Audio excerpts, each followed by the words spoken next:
دوستان فقط یه نکته بگم، من پیج اینستاگرام اسمش هست امین فردین نقطه لایو. وقتی لایو دارم پیج بالاه، وقتی که لایو ندارم پیج رو میارم پایین، برای اینکه یه سری از دوستان خیلی اصرار دارن که ما نباشیم تو دنیای مجازی. نمیدونم چرا، چه سودی براشون داره ما نباشیم. شما وقتی برید یک نگاهی به رزومه من و نگاهی به رزومه تیم بکنید، متوجه میشید که ما داریم چه فعالیتی میکنیم و مزاحم چه کسایی هستیم و برای چه کسایی ضرر داریم، و به خاطر همینه که اون دوستان دوست ندارن ما در اینستاگرام باشیم. حالا خوشبختانه یه سری خبرها رسیده که تا چند ماه آینده اینستاگرام فیلتر میشه، چون خیلی فرهنگ استفاده از اینستاگرام رو ندارن و ما فکر میکنم بهتر باشه که در اینستاگرام نباشیم تا اینکه بخوایم باشیم. و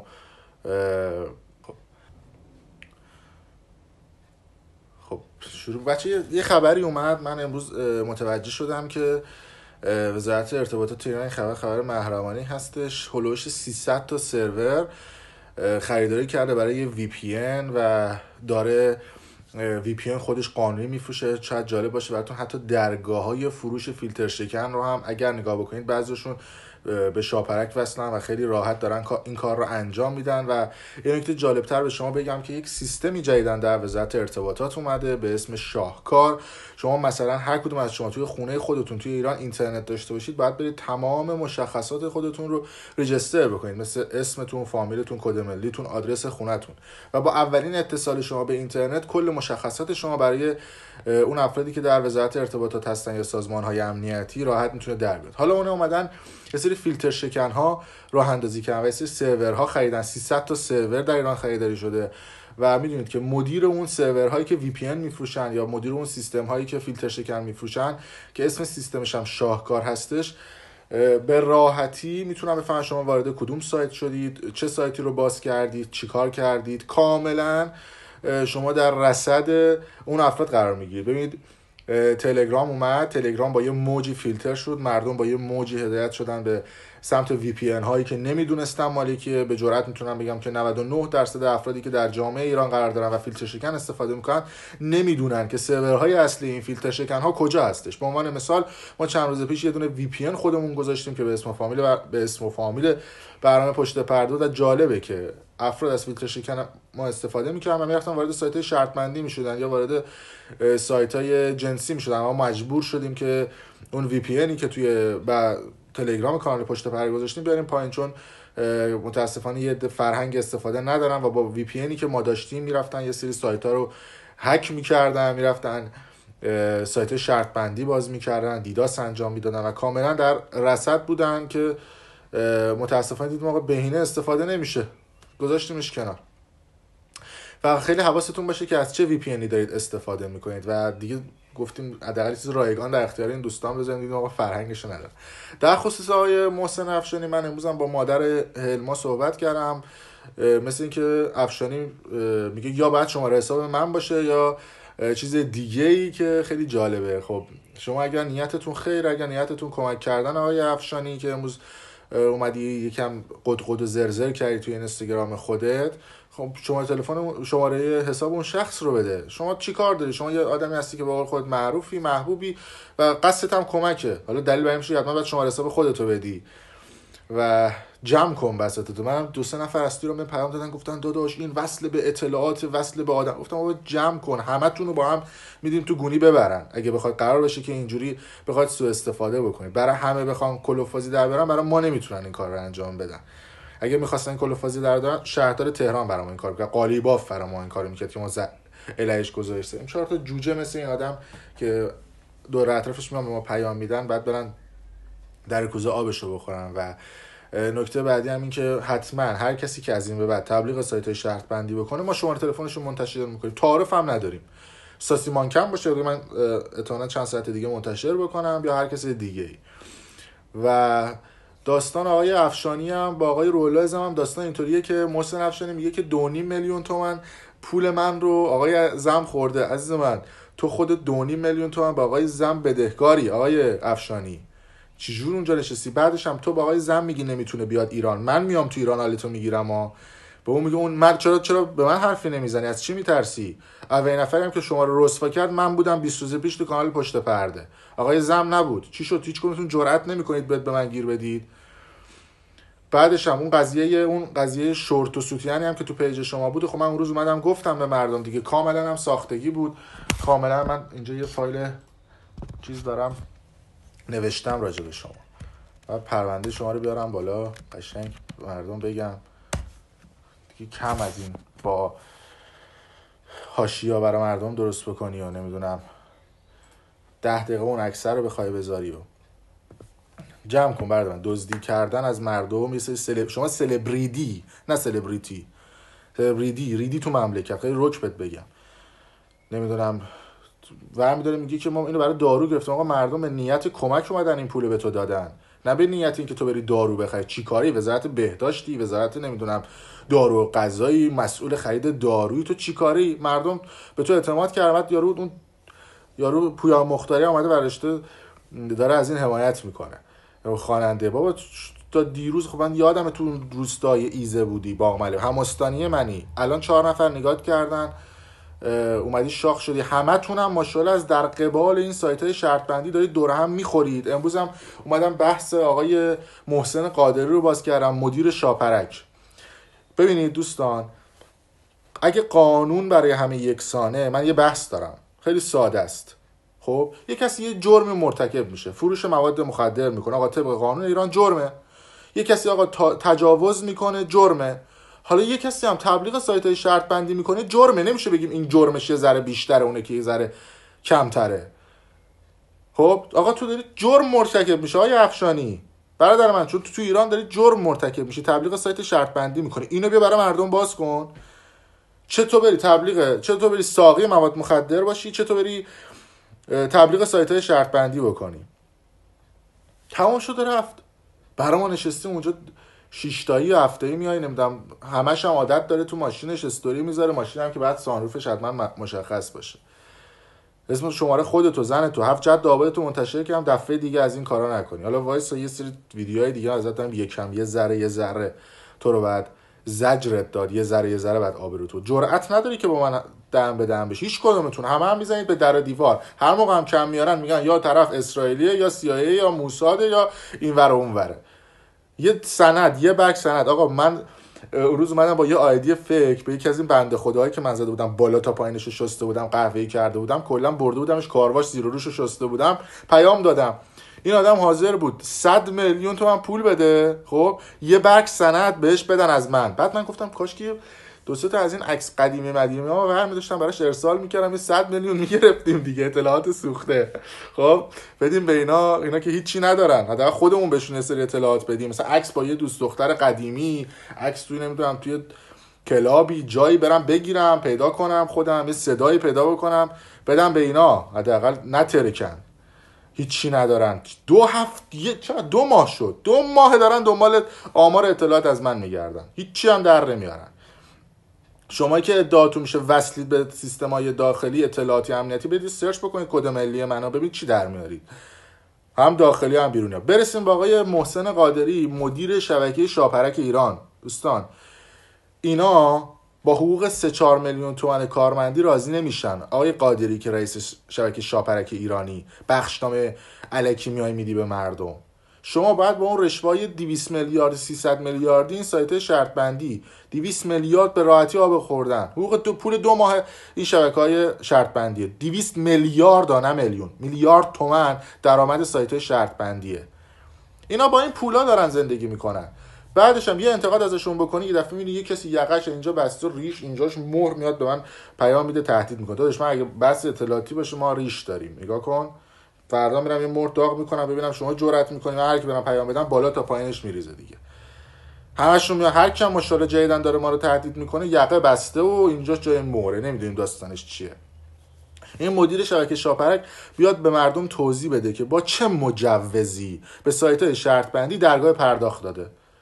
تموم شد آقا. هم از لحاظ عرفی، هم از لحاظ شرعی، هم از لحاظ اخلاقی آقا ممنوعه. آقا عرف که میگه حرامه، شرع که میگه حرامه، قانون میگه جرمه. من نمیدونم دیگه بعد چی کار ما بکنیم.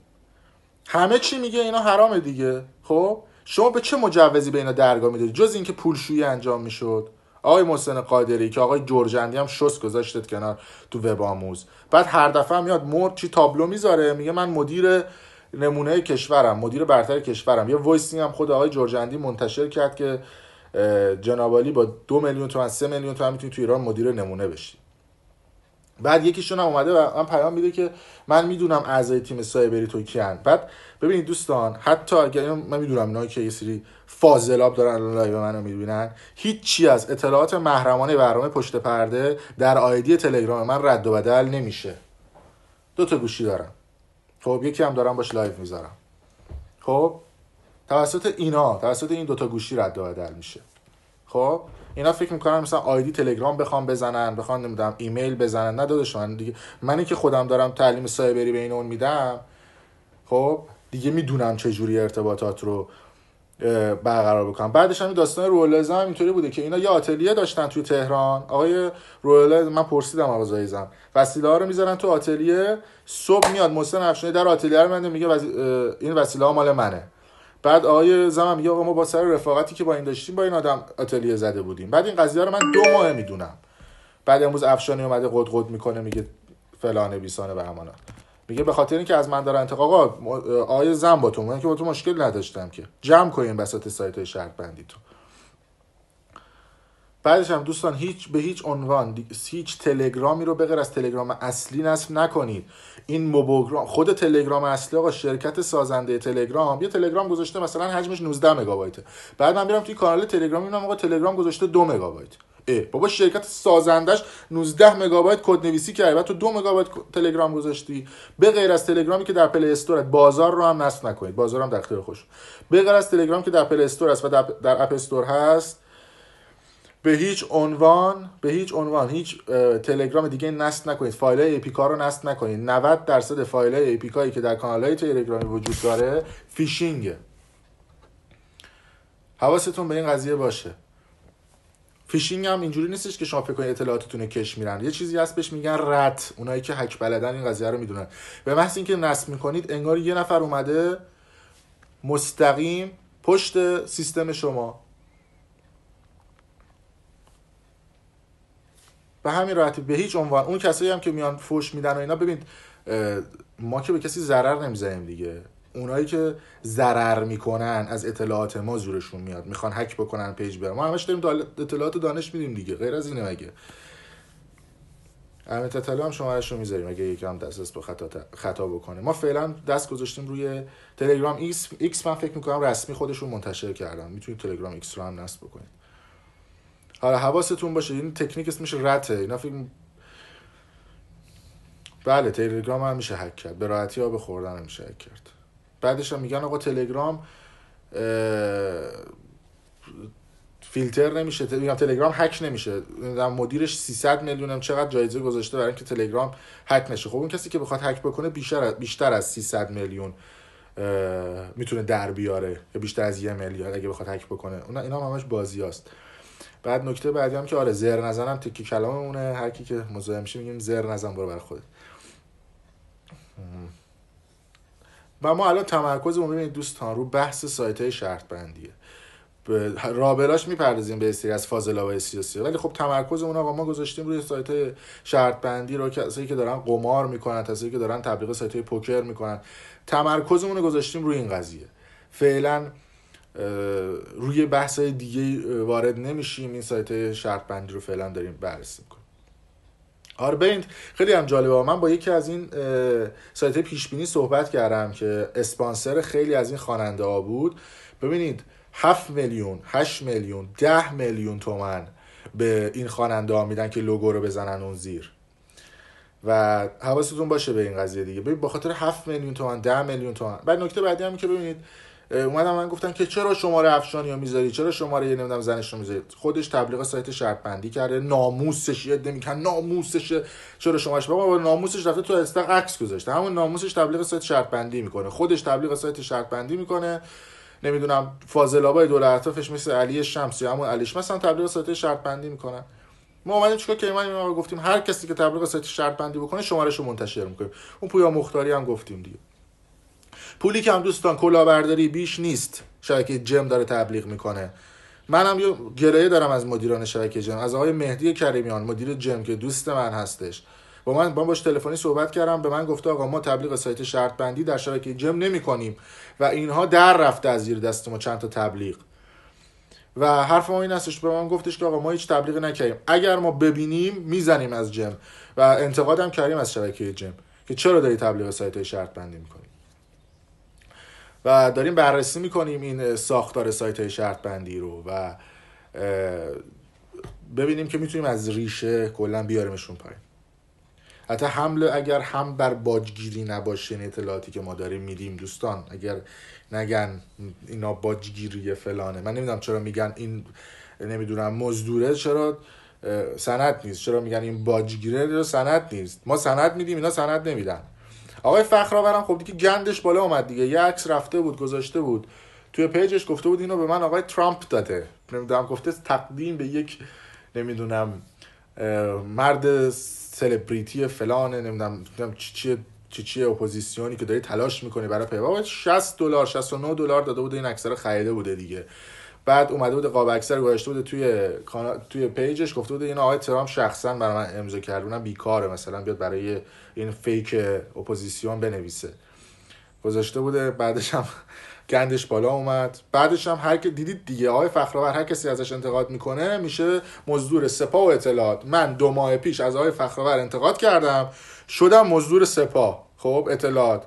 نمیدونم از سید محمد حسینی انتقاد کردم، شدم مزدور اطلاعات سپاه. نمیدونم از مسیح علی نژاد انتقاد کردیم، شدیم مزدور سپاه و اطلاعات. کلا حالا ما چه اطلاعاتی سپاهی هستیم که خودمون نمیدونیم. خب هر کی ما ازش انتقاد میکنیم میشیم مزدور. دممون هم گرم. ای درود به شرف اون مزدوری که داره هر روز تهدید میشه از همه. بعد چرا آقای خزایی رو بلاک نمیکنن؟ کجا بلاکش کنم؟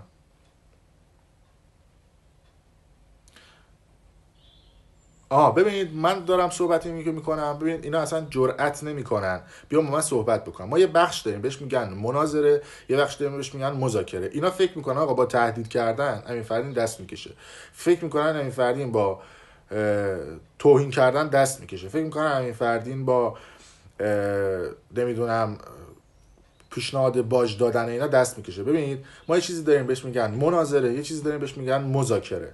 ما با کسی مناظره نداریم که، ما همه مذاکره میکنیم. من بارها شده آدم‌هایی به من زنگ زدن از اون کلاب آقای وحید خزایی که رفت، مدیر کلابی که آقای وحید خزایی رفت بود راجبش تبلیغ کرده بود، حالا میگم، و بقیه دوستان. ببینید کافیه من نیم ساعت با این افراد صحبت بکنم، اگر اینا مجاب نشدن سایتشون رو بیارن پایین بحث دیگه هستش. بعدش هم من اینجا بیکار علافم، مدیر فلان سایت زنگ بزنه، خیلی هم مثلا اینا ماشاءالله ضبط نمیکنن و دنبال اسناد مدارک با ما نیستن و از این صحبت ها. من زنگ بزنم میگم داداش قربون دست دیگه 5 میلیارد پیش تو حساب ما، اونم بگه داداش چشم شماره حساب بده من بریزم دور هم، بابا دیگه جمع کنید این بچه بازی ها رو.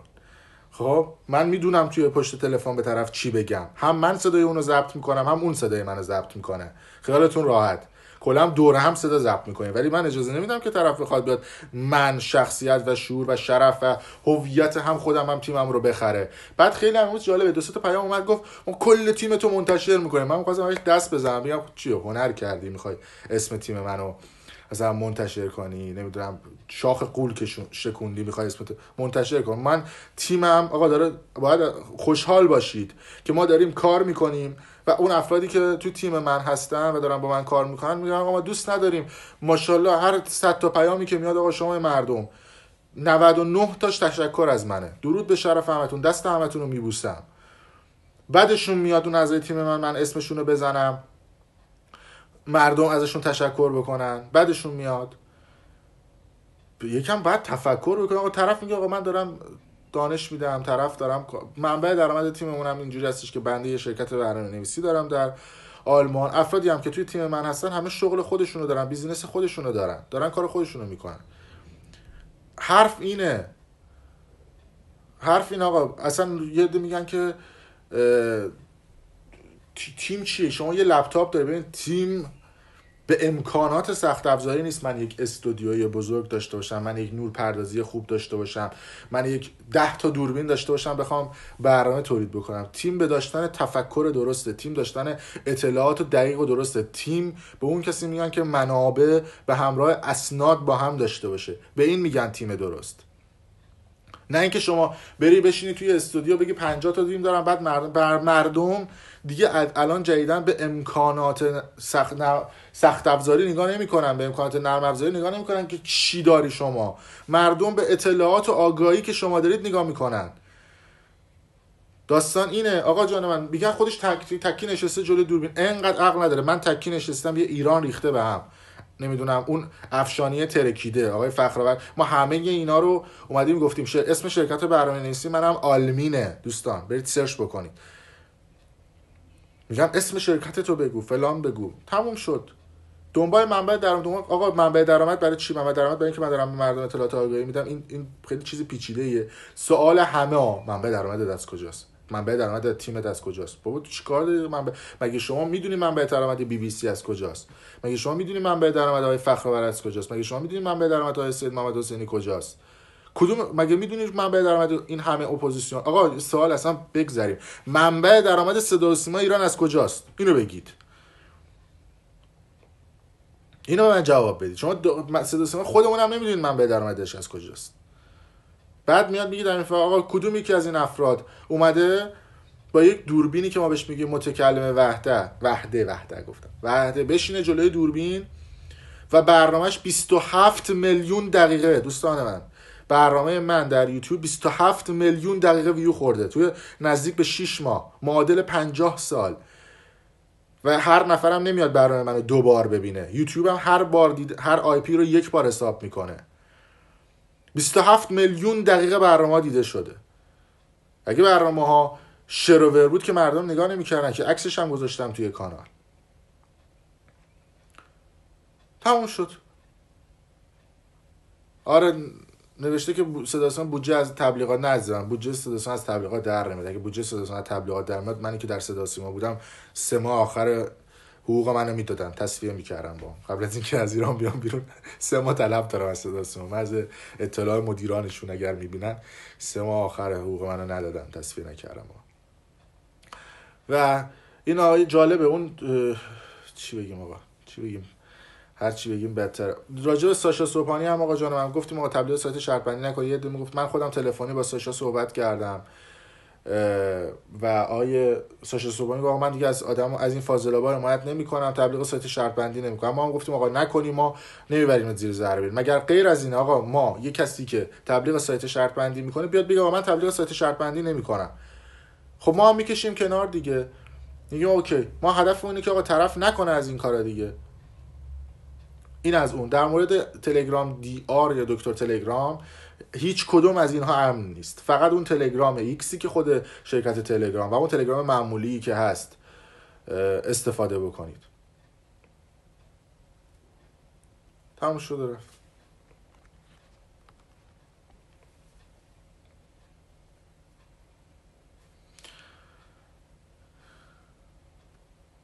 خب بپرسید. تلگرام دکتر تلگرام رو گفتیم.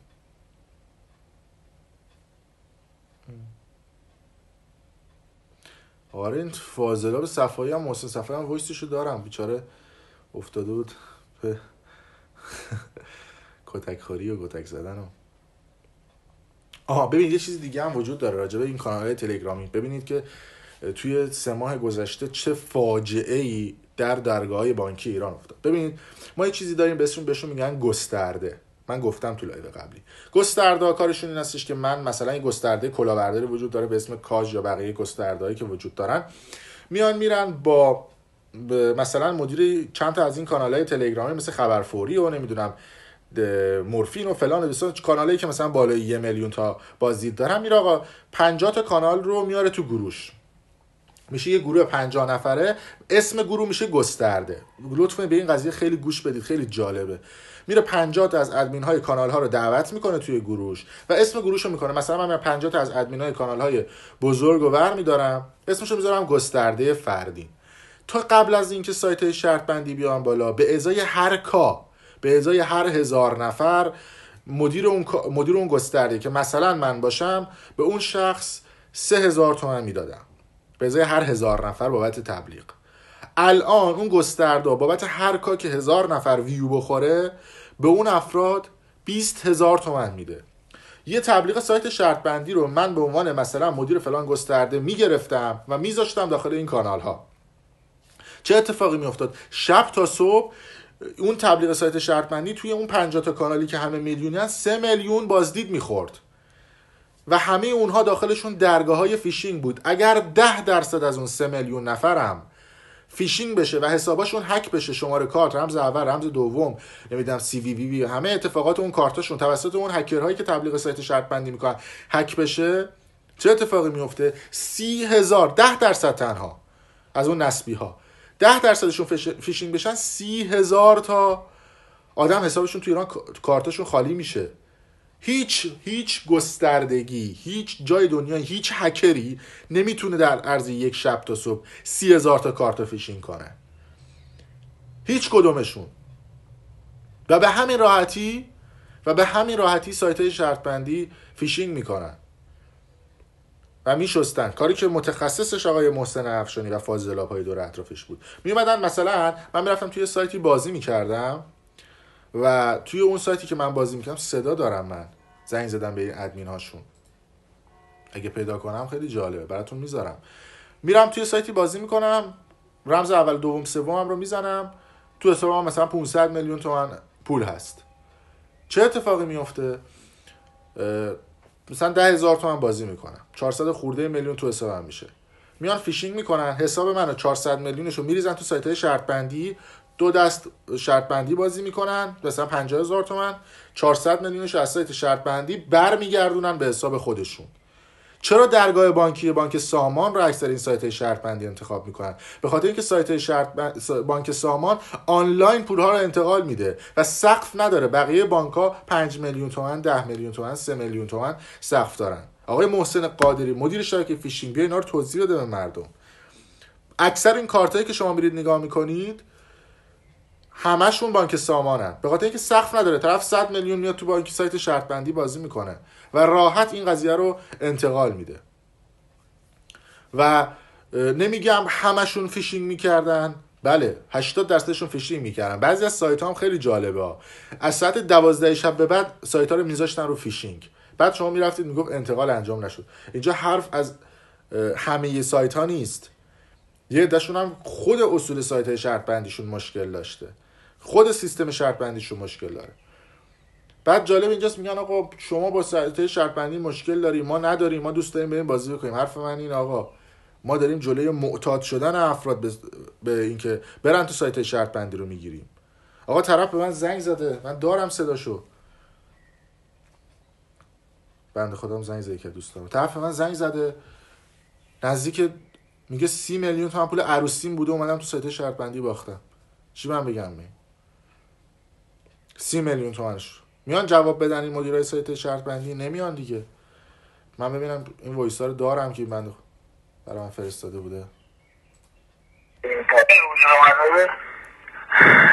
یه مبلغی از حساب من از طریق درگاه شما وارد حساب شما شده. من این پول رو بک میخوام. این صحبت‌های یه شخصی هستش با یکی از مدیران درگاه‌های بانکی که سایت شرط بندی داره. پول چی متوجه شدم؟ از طریق این سایت پولشویی که درگاه شما داخلش هست یه وجهی از حساب من وارد حساب جنبالی شده. شما کارتتون رو باید محبت کنید ما بدید. بله. بعد حسابتون رو شما کارت رو مبلغ بازدیدتون رو به با من که در چه تاریخی چه ساعتی شما مسئول همون سایت هم هستی درسته؟ میکس گیم. شما کاربر هستی؟ من کاربرم. آره. خب چون به از کاربر که کسی نمیتونه متوجه بشه که مثلا درها به چی وصلیه. خب کاربر میتونه متوجه بشه؟ یا کاربر سایت میتونه متوجه بشه. درسته؟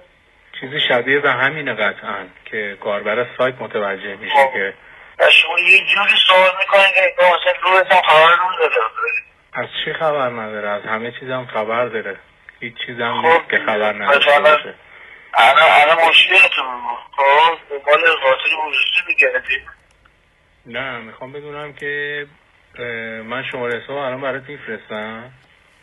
خب شما کارتتون رو بفرستید.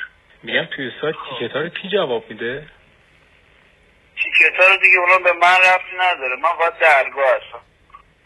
آها شما فقط میدونی آره این که وایس طولانیه. من سعی میکنم اینو بذارم تو کانال تلگرامیمون. کانال تلگرام هستش پشت پرده تیوی و داستان این هستش که میتونید اونجا کامل وایس رو گوش بدید. فکر میکنم هلوش 5 دقیقه هستش. صحبته یه شخصی هستش با یکی از این مدیر درگاه ها و قشنگ توضیح یارو داستان انگار طلبکاره، حساب طرفو فیشینگ کرده، خالی کرده، بعد میاد میگه که داداش فلان، بعد گوش بدید، خودتون اینا رو گوش بدید متوجه میشید اصلا چه فاجعه هایی اصلا رد و بدل شده و صداهایی ما داریم. این اسناد ما یه ذره رو میکنیم برای این دوستان که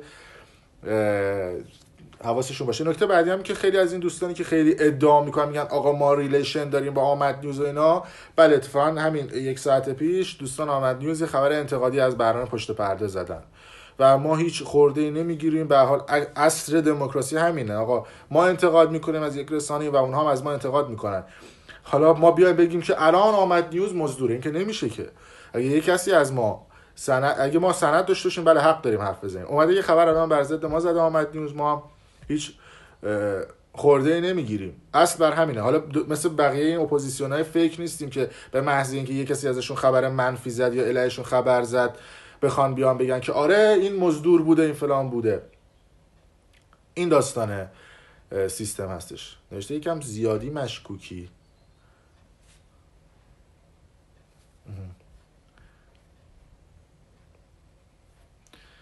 آره والا پول شما رو خوردن، چی بگم. آره شنیدم الانم آقای زم بیانیه آقای فخرآور تو کانالشون گذاشتم. بله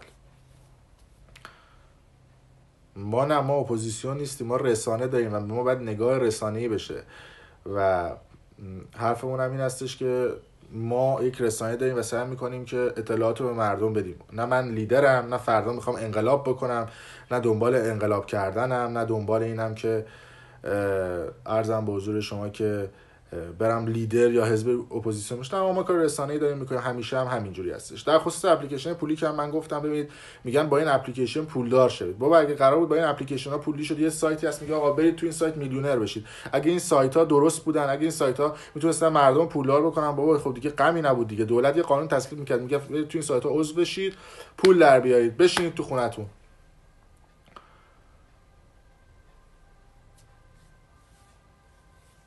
بله نگه تو دنبال معروف شدن من یه سال قبلا همیشه تو لایوها میگم کدوم آدم معروفی از تو شکم مادرش معروف بوده؟ خب اینو بگید تا من جواب سوالتون رو بدم. نوشته ما عادت نداریم یکی بخواد اینقدر به فکر مردم باشه، حالا عادت میکنیم، راهیه که اومدیم.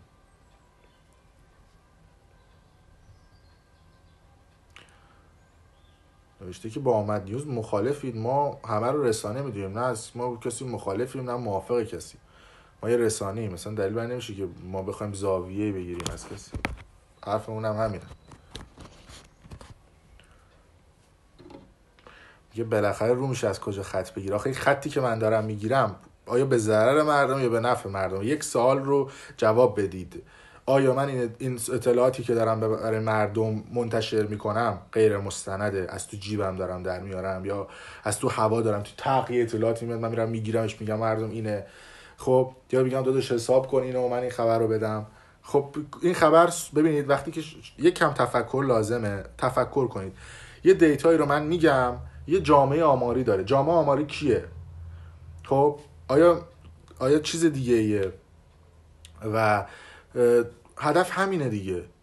نشته از خزایه بگو بابا ولمون کنید خزایه رو دیگه. بابا طرف یه روز میگه ما پیش گفتیم این کوک میزنه، اومد تو لایوش فوش خارمادر به ما کشید، گفت من کجا کوک میزنم. بعد اون روز اومد یه دونه پست گذاشت گفت من 20 روزه دارم کوکو ترک میکنم. بعد ما وایس ازش شنود کردیم با خانم نامدار که داشت میگفت دارم کوک میکشم. ما دیگه چی بگیم؟ ما هر چیزی میگیم 20 روز بعدش میاد بالا. اون یه ما پیش گفتیم آقا این محسن افشانی کلاهبرداره، تو کانال هم گذاشتیم همون 1 ماه پیش، گفتیم حساب شخصی خودشون میده، بعد یک ماه در اومد. گفتیم اون یکی اپوزیسیون فیک، بعد 1 ماه در اومد. برید فکر کنید این اطلاعاتی که داره میاد و به مردم داده میشه، خب مخاطبش کیه؟ به درد کی میخوره؟ آره انتظار ریپورت بکنن. من که لایف تموم بشه میبندم کانال رو و میتونید لایو رو ذخیره شده هم تو کانال تلگرام برنامه پشت پرده هم تو یوتیوب برنامه پشت پرده ببینید.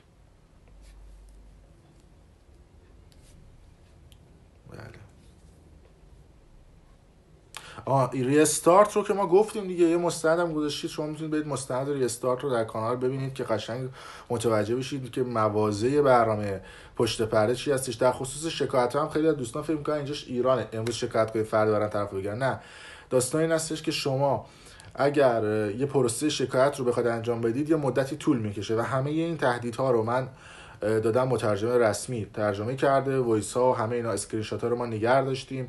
من پرونده پلیسی در آلمان دارم و همه اینها میره با آرشیو میشه و نگه داشته میشه و اینجوری فکر نکنید که اینا میان همینجوری تهدید میکنن میرن. رد نشه از کدوم سوال. بابا گفتیم دیگه، چی بگیم در مورد آقای زن؟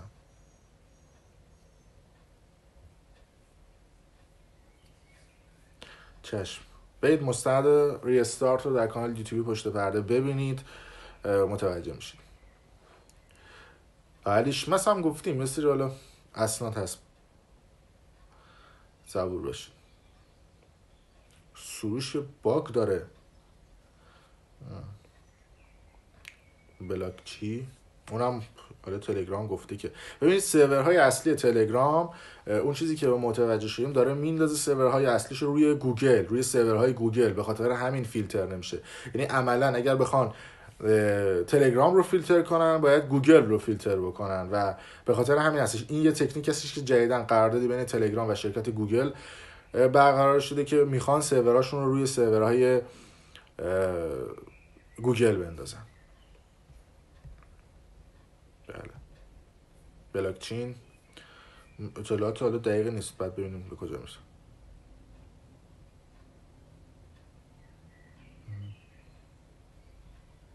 محسن افشانی بزنش کانت میکنه. ولی ما یه عکس گذاشتیم از این دختره که باش بود، سهر بود فکر کنم اسمش، آره، زنش ایران بود، خودش ترکیه بود، اشغال میکرد تو این دیسکو میسکا دیگه. حالا نمیدونم دیگه.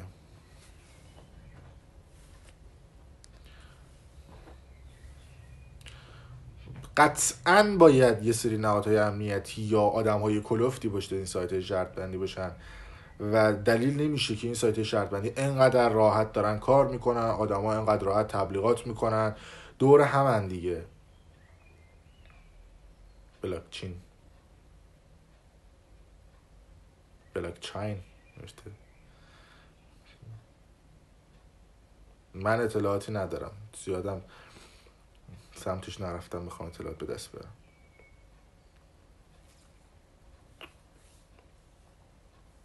بله مرسی عزیزم. هشتگت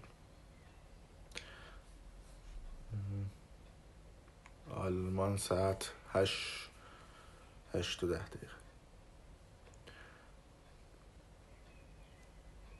با سایت های شرط بندی اگه میشد پول در آورد خیلی الان پولدار شده بودن.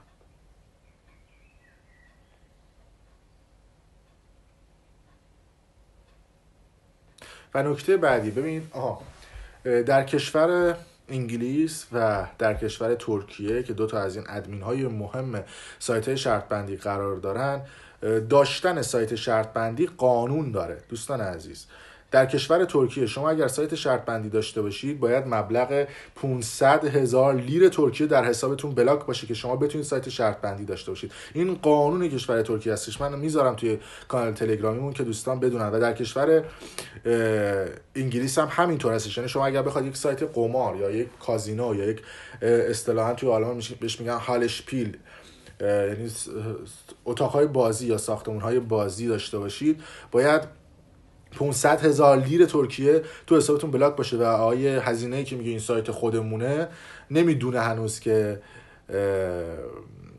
500,000 لیر بعدشون بلاک بکنه. قانون اصلا این قضیه یه سرچ بکنید توی اینترنت به دست میاد. نه خواستم بهتون بگم که تحقیقاتی بوده که روی این قضیه صورت گرفته. من اگر باشه همین الان سعی میکنم بذارم توی کانال به زبان انگلیسی قانون ترکیه در خصوص سایت‌های شرط بندی. من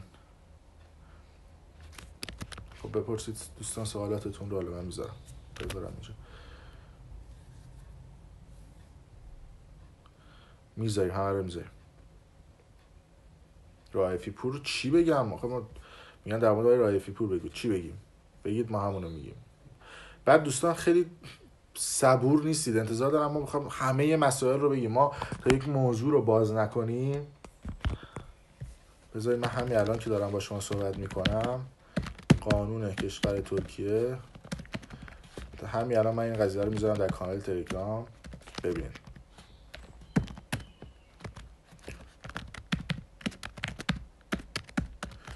بپرسید.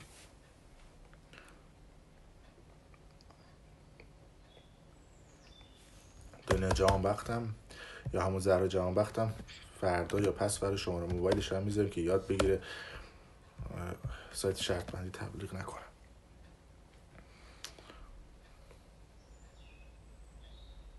میریم همه رو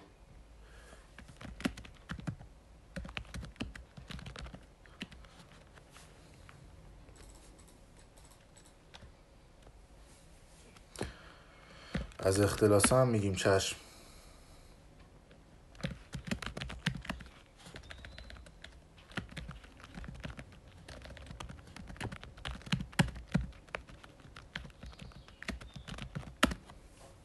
بهادر وحشی هم چشم.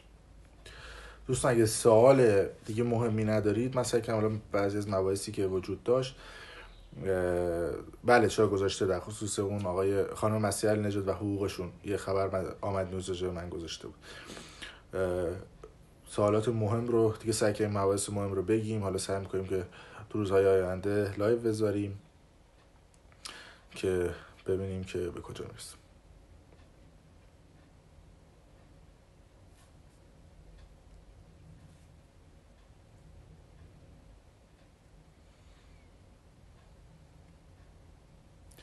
در خدمتتونم.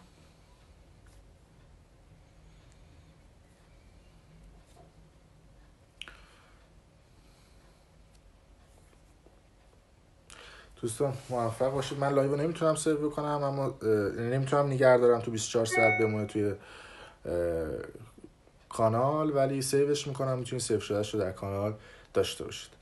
در خدمت دوستان هستیم. میتونید کانال تلگرامی ما پشت پرده تیوی رو دنبال بکنید. کانال فیک هم برای ما زیاد زدن. در خدمتتون. مرسی.